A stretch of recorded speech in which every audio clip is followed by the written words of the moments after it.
1 kilo प्याज और आधी किलो गोभी दे दीजिए। ये लीजिए बहन जी, 80 रुपए हुए। क्या 80 रुपए? 2 सब्जियों के 80 रुपए भला कैसे हुए? अब सरकार ने 2 सब्जियों के दाम इतने बढ़ा दिए हैं तो हम बेचारे क्या करेंगे। पांचों बहुएं जिस भी ठेले वाले के पास जाती तो वहां उन्हें उतनी ही महंगी सब्जियां मिलती, जिसके चलते बिना सब्जी लिए ही वो सब घर लौट रही होती हैं। अगर सब्जियों के दाम यूं ही बढ़ते रहे तो हम लोग खाएंगे क्या? हर रोज दाल चावल खाकर तो गुजारा नहीं हो सकता ना हमारा। मैं सोच रही थी कि क्यों ना हम अपने आंगन में सब्जियों की खेती करें। दीपा, सब्जियों की खेती का काम इतना भी आसान नहीं होता है, पता है ना उसमें कितना वक्त लगता है। और ये तो मैंने कब कहा कि हम सारी सब्जियों की खेती करेंगे, छोटी मोटी सब्जियों की करेंगे जिसकी खेती आसानी से हो जाती है, जैसे मिर्ची, धनिया, बैंगन, भिंडी, आलू। इससे हमारी बचत भी होगी और बाहर सब्जी मंडी से हमें बहुत कम ही सब्जी लेनी पड़ेगी।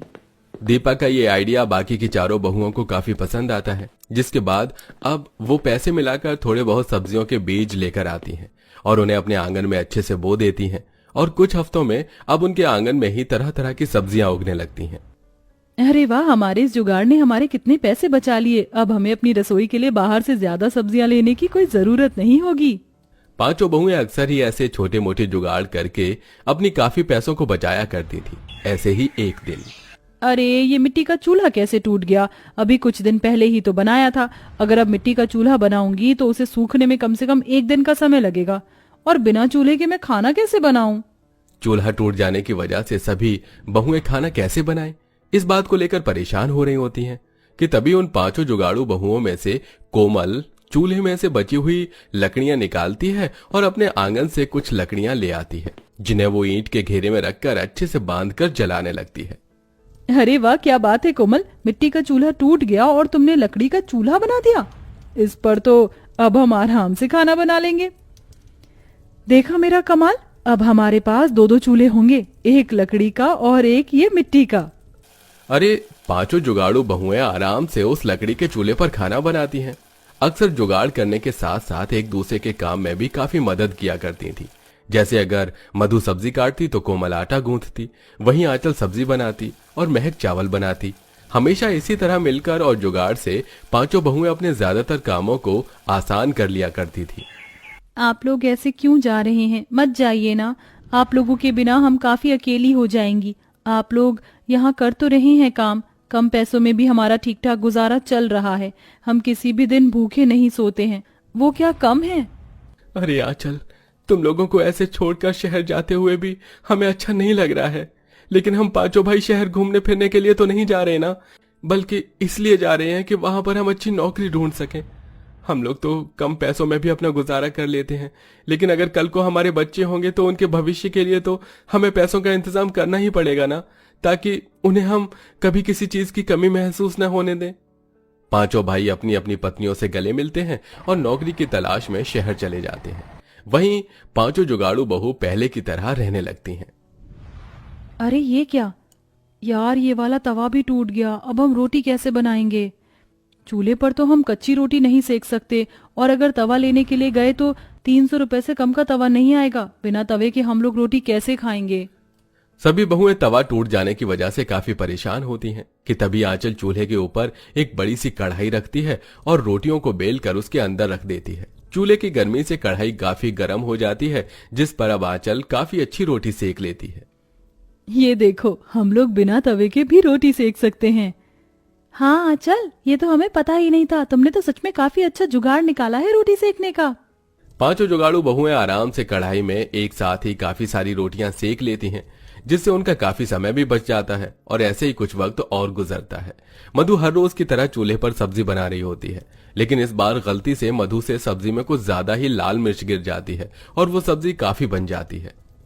अरे यार, ये सब्जी तो बहुत ज्यादा तीखी बन चुकी है। इतनी तीखी सब्जी तो हम में से कोई भी नहीं खा पाएगा, और इसे फेंकूंगी तो खाने की बर्बादी भी होगी। मधु, तुम्हें इसे फेंकने की कोई जरूरत नहीं है, मेरे पास एक तरकीब है। महक पास वाले दुकान पर जाती है और 10 रुपए का दही खरीद कर ले आती है और सारे दही को मधु की बनाई हुई सब्जी में डाल देती है। अरे महक, ये क्या किया तुमने?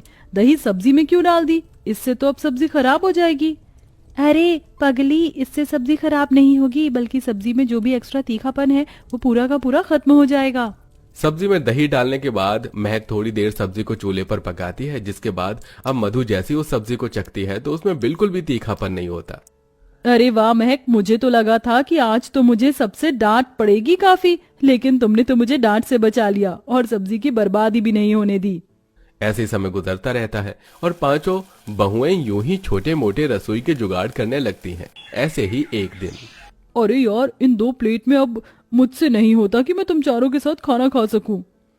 और नहीं तो क्या, मुझे भी अब एक छोटी सी प्लेट में तुम सबके साथ खाना खाने में काफी दिक्कत आती है। पैसों की कमी के चलते पांचों बहुएं खाना खाने के लिए बाहर से प्लेट भी नहीं ला पा रही थी। घर में रखी 2 छोटी छोटी प्लेटों में ही अक्सर उन पांचों को एक साथ खाना खाना पड़ता था, जिससे उन्हें खाना खाने में काफी दिक्कत होती थी। ऐसे ही एक दिन मधु छोटी प्लेट में एक साथ खाना खाने की वजह से परेशान हो जाती है और उठकर आंगन में आकर बैठ जाती है। तभी आंगन में लगे एक बड़े से केले के पेड़ पर मधु की नजर जाती है। उस केले के पेड़ पर लगे बड़े बड़े केले के पत्तों को देखकर मधु को काफी अच्छा आइडिया आता है। अरे वाह, ये चीज मैंने पहले क्यों नहीं सोची।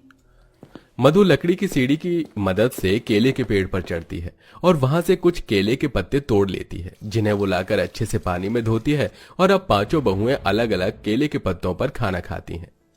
अरे वाह मधु, तुम्हारे इस जुगाड़ ने तो हमारे खाना खाने की सारी परेशानी को खत्म कर दिया। अब हम लोग आराम से खाना खा सकते हैं और बाद में इस केले के पत्ते को हम जमीन में गाड़ भी देंगे, जिससे ये केले के पत्ते हमारे खाद बनाने के काम आ सकते हैं। समय बीतने के साथ साथ अब पांचों बहुओं के जुगाड़ भी दिन पर दिन बढ़ने लगते हैं।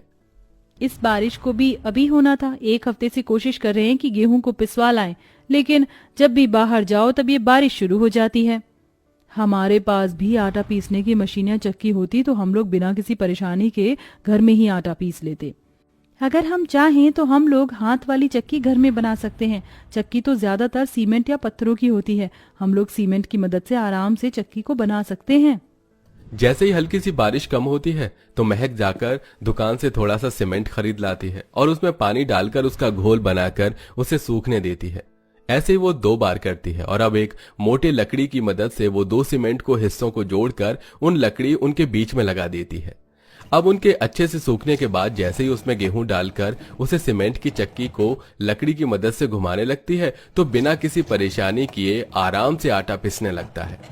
एक बात तो कहनी पड़ेगी, आज तक हम लोगों ने जितने भी जुगाड़ किए हैं उन जुगाड़ में से ये सबसे बेस्ट जुगाड़ था। पांचों बहुएं अब बारी बारी कर उस जुगाड़ से बनाई हुई चक्की में आटा पीसने लगती हैं। वहीं ये बात अब वहां आसपास के पड़ोस में भी फैला देती हैं, जिसमें कई सारे लोग अब दुकान पर आटा पिसवाने के बजाय उनके पास आटा पिसवाने के लिए आते हैं।